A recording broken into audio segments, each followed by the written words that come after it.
Another issue South Korean voters were focused on was regional security amid the heightened tensions with North Korea and the contentious U.S. missile defense system THAAD that has been deployed to the Korean peninsula to counter such threats. Oh Soo-young has a rundown of the new president's pledges on security.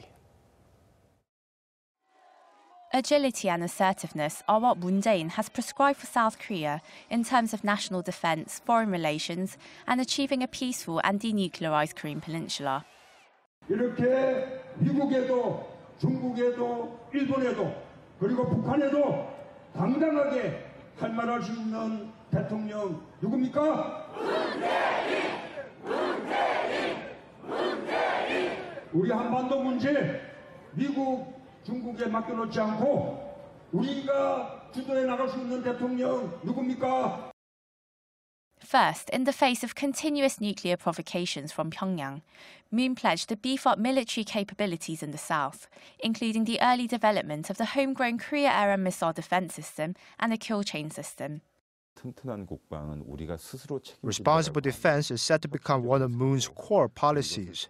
It means we will take responsibility for our own national security by developing necessary defense systems in a way that strengthens our capability and also increases trust from the public through transparency.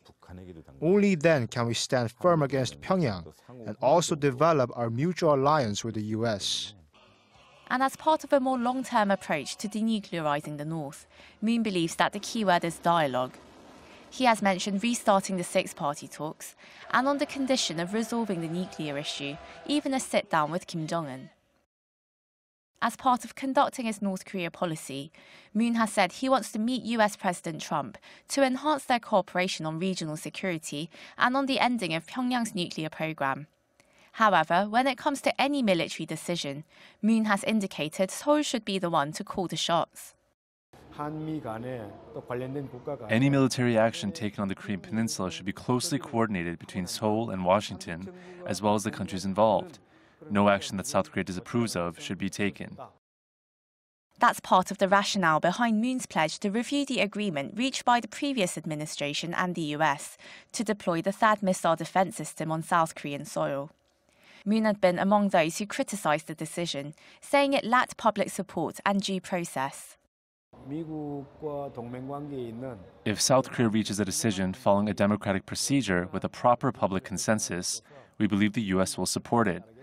This would improve the way Koreans see America, further building trust in the strategic alliance and bilateral relations. Strengthening ties with key regional partners is also on Moon's agenda, especially when it comes to working past contentious points with Beijing and Tokyo. Moon is aware that Seoul's actions on North Korea, whether they are stronger sanctions or meaningful dialogue, they can't be done without China's cooperation, and he knows that the current icy relations cannot go on. As for Japan, Moon will actively keep up cooperation as friendly nations and also seek to take their bilateral relations to the next level by renegotiating the landmark agreement on Japan's wartime sexual enslavement of Korean women. Above all, Moon's ultimate goal is to work toward regional peace and stability.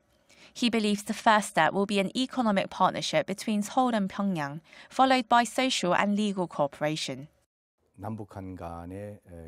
Moon's core policy, his vision for the Korean peninsula, is creating a single market between the North and the South through interdependency and a win-win relationship, which could then gain traction as a continental economy.